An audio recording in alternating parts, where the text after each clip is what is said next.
Bonjour tout le monde.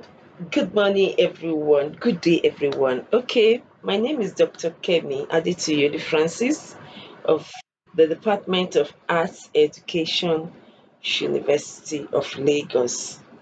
I'm here this morning not for French, but to sensitize my tribe. When I say my tribe, I'm bringing it into relationship terminology. My tribe is those who we belong to the same circle, and this tribe I'm relating to this morning is my fellow teachers, my fellow lecturers. Okay, so I just want to talk about the use of Google Workspace in facilitating your online engagement and assessment of your students. Okay, so I'm going to talk first and foremost on the use of Google assessment form to administer test to your students, especially if you are dealing with large class, large population. Okay, so I'm going to take you through that because some colleagues have asked me, how were you able to do that? How possible is that? So I'm going to take you through that. Okay, so I'm going to start with your Google Mail. That's what we call Gmail. So when you log into your Gmail, at the top right, beside where your picture, if you're using your picture or your initials, you will see where whatever name you have used to set up your Google account, your initials will be showing on a circle at the top right of the screen once you log into your Gmail. So, and once you do that, when you log in, you have your inbox. That's the first thing that comes to you. So, with your inbox, all you need to do is beside the picture or your initials, you will see 9 dots. That's 333. 9 dots is a box, in form of a box. When you click on it, you will see different Google, items, Google products, so to say. So there you see account, Gmail, Drive, Docs, Sheets, Slides, Calendar, and all that. So scroll down until you see Forms. When you see Form, you click on Forms. So this form will take you to Google Form. And here you're going to set your question. It now depends on the type of question you want to set. And if you don't know how to use Google Form to set question or to request data, I'm going to do another video for that, but let's go on how you can assess your students. Okay, when you're done setting the question, you put all the information, the instruction you want the students to have, like the name of the school, their department, the date for the test, and then the time allowed. So you give it to the students in a session, then you move on to the next session should be their name and their matric numbers, then their department and all that. Then you move down to question. So in the question session, you still need to repeat an instruction, instruction like choose only one correct answer. Each question and answered correctly earns you maybe 2 marks or 1 mark, as the case may be. Note that this is easier when you are using it for multiple choice question, MCQ, multiple choice question. Okay, so once you are done setting the question, then you want to convert it to what we call assessment. So if when you look at the Google form that you have created, you will see adds on. So this adds on is a form of how do I put it? Okay, so let me say I'm already using add form. So if you have never used it, let me see, if you have never used it, it will be there. So okay, I'm coming. Okay, well, for me, I have been using it, so it's add on, ADD-ONS, add-ons. So these add-ons is what will make you to be able to change your form to assessment. Okay, so but before you do that, you need to subscribe to timer. So this timer, it is called form timer. So form timer, you can go to Google and click on, and type form timer. So once you type form timer, I'm going to put a link of that, in the comment section so that you could see it. It will give you G-clock, I think it's on gclocked.com, and it is for form timer. So this form timer, you have to buy it. I think when you subscribe the first time, you may be having it as free version of, I think, 50 tests. 50 tests means that 50 attempted tests. So that means only 50 candidates or 50 students can make use of it. If you have more than that, you have to subscribe to a plan, and the plan vary. So like the free version, like I said, is 50 tests, and it has all the features. But if you're moving to plus, it will be at $5. But don't forget, if you're using your card, you're going to be charged an $0.5 for the transaction. So you take note of that. Okay, so for now it is at $5, but this $5 have all the features that you need in the test, and that will be for 2,000 tests, and that is just for a month. Once that month is over, then that's the end of your test. But if you know that you're the one that tests regularly, you can as well subscribe for $40 per year, and that will be 4,000 tests per month. That is premium. Then another one is 14 dollars per month, and 6,000 tests per month. So that depends on you, whatever you want. But when you log in, when you click on the when you get to the platform or the page for the gclocked.com, you will see all the plans that are available to you. So that's just by the way. I'm not advertising for them. They didn't tell me to do this, but that's the tool you have to use. One thing you must understand is the fact that you must be ready to spend, because nothing comes freely. You must be ready to spend, because you want to use many of these products, at their free version level, but to get the maximum of them, the maximum features, then you need to pay some amount of money to make your work easier and make life easier for you as well.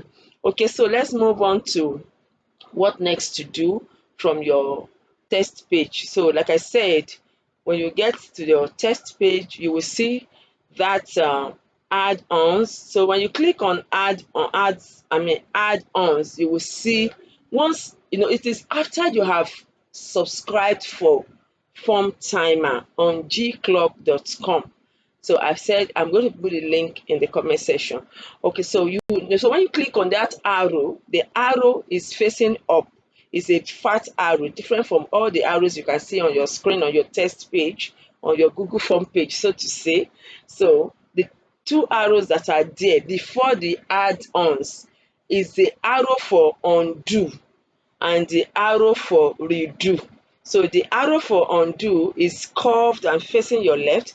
The arrow for redo is curved and facing your right, But this one is fat arrow facing up, a different direction entirely. Okay, so you click on form timer. Once you get there, you click on form timer. And when you click on form timer, there are other things there. You have form timer is the first, then you have form timer limited limit countdown form timer, form limiter. No, you don't need to go there. It has its own feature too. It serves a purpose, but not that. No, that's not what I'm telling you now. Not to be too complicated for you, okay? Then the next one is form limiter. The next is timer plus AI proctor limiter for forms Q go. That one is to proctor, for proctoring. That's you're going to be there to proctor and see your students all log in, and then you may not be the only one. That you may have proctors, that will proctor the examination or the test. But that's not where we are going. I want to teach you, what I'm teaching you is what to make it seamless for you, that you're doing something else and your students are also battling with the test and they are able to do the test and you are fine. So, and the next one is timer for Google form extended forms. So we are not going there. Where we are going, the first option, which is form timer. Okay, when you click on form timer, it will bring you to, it will give you another small box, a narration, another small narration, another small prompt that says form timer, configure or help. Form timer, then you have configure, help. Then you click on configure. Don't forget. So when you click on configure, don't forget you are doing all these things online. You need your data. You need your data. Please don't be economized with data. You just need your data to achieve so many things these days, because a lot of things are there for you to attend to and you don't want to fail in your primary duty. Okay, when you click on configure, then it will bring you to form timer, configure, enable, then other options. You click on enable. So when you click on enable, it takes you to I'm coming. Okay, when you click on enable, it takes you to, it will give you an instruction. When you click on enable, it will give you an instruction. I want to read the instruction to you, so that you don't say, it didn't work. It's working. But you are using data and it depends on how strong your internet data it depends on how strong your data connection is or how fast it is. So it tells you you are all set. Click on the link to shown on the screen to manage your form. But I tell you, there is no link anywhere. But that prompt will come just below your screen at the right hand side, but there's no link that you want to click. All you need to do is simply click, because once you click on enable and that prompt comes and disappears, you will now see other options like re-enable, continue to form timer, watch how it works, checklist before sharing, try form notify. So what you want to do, don't go too far. Don't do re-enable. You have already enabled it. So we just go to continue to form timer. Don't forget, continue to form timer. By the time you click on continue to form timer, it takes you to the form timer page. And here, if you check the circle at the top right, you should be seeing your name that you used to subscribe for the form timer, and this is usually linked to your Google email account. So by the time you do that, you will see the form already enlisted under forms on the form timer page. So when you get there, you just click on that form. So don't forget, you must have titled your form on the Google form page. If you do not title it, it will remain untitled form. So how do you title it? At the top left, you will see an icon of a sheet of paper with 3 lines. Beside it, you will see untitled form. So click on it and title your form. When you title your form and you come down to whatever title you have given your form, automatically will show on the first section of your form. And if you go to the continue to form timer, you are expected to see that title. Okay, so but if you do not title your form, you will see Google form. It will be there as Google form, and then the next thing to do is to click on it, because you need to work on it. So once you click on it, it will give you setup, test link, Google form, your forms. Where you're concerned with is the setup, because that form has now been moved to form timer platform without your own effort. You click on setup, you will see test configuration. Use this section to configure test parameters. And then the next one is welcome page configuration. So whatever welcome page what you want them to see in your welcome page, that's what will be there. You may not bother your head with that. You can just continue to your test config. It is shortened. It is test configuration. So use this section to configure your test, and then there you will see test duration.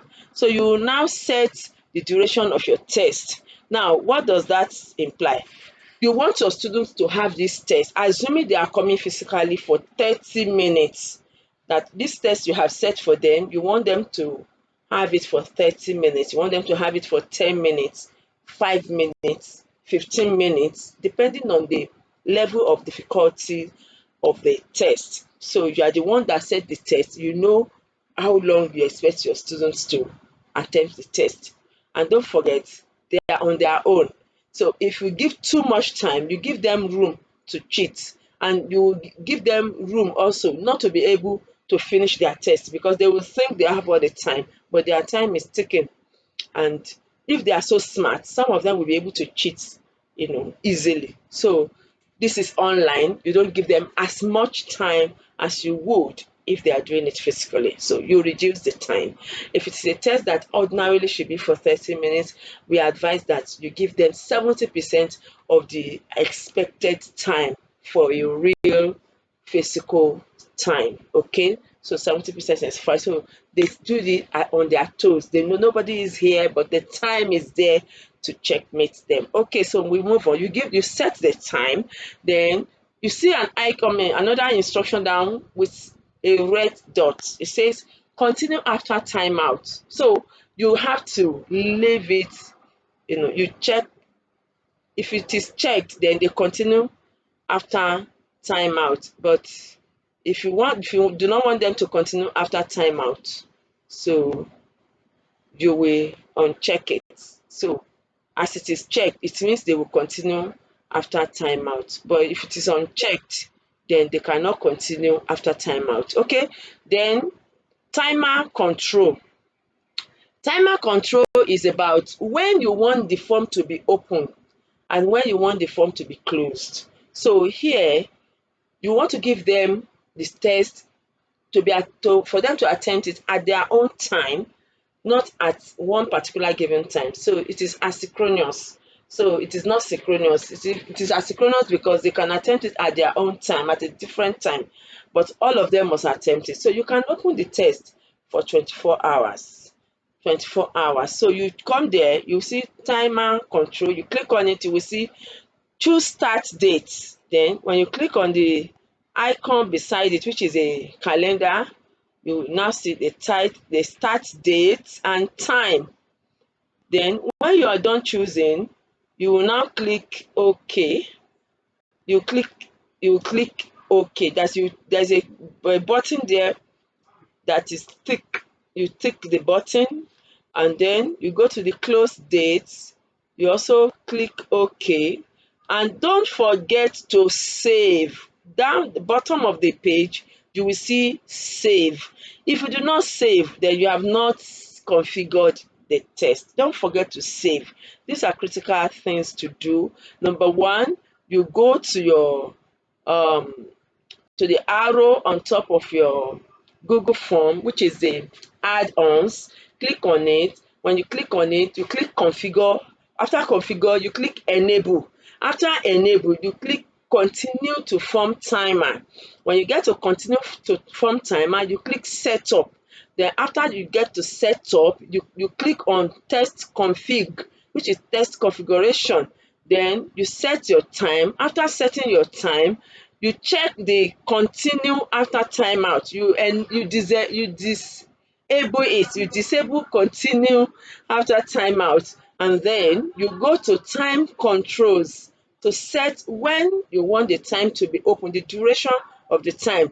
You can do this long before the time the test will be open. Maybe you want to travel or you're going to be engaged about the time that you'll be asked to administer your maybe midterm test, mid-semester test, end of semester test, end of session test. You can set it even from the beginning of the session, from the beginning of the semester, from the beginning of the term, from the beginning of the session. You can set it and put your time. the time, the date that you want them to administer. But don't forget, your form timer is just for 1 month. It depends on the, if you are doing premium for 1 year, then you're fine. But if you are subscribing for 1 month, they have to administer, they have to attempt your test within that 1 month. So I think at this juncture, I want to call it a day. I want to draw the curtain here. It's quite a long video. I want to draw the curtain here. So for other parts of the setup that I have explained, just let me know. Just let me know on the comment section if you want me to do another video on a particular aspect. But I have taken my time to do this, and it's quite a long video. I thought I'll be able to manage 15 minutes, but it's fine. It's for our comfort. It's for our ease. I just want us to work less so that we don't break down. A lot of people are just breaking down, stress, accumulated stress. But so with this, you will get your work done seamlessly and easily. Okay, bye for now. I remain Dr. Kemi Adetuyi-Olu-Francis.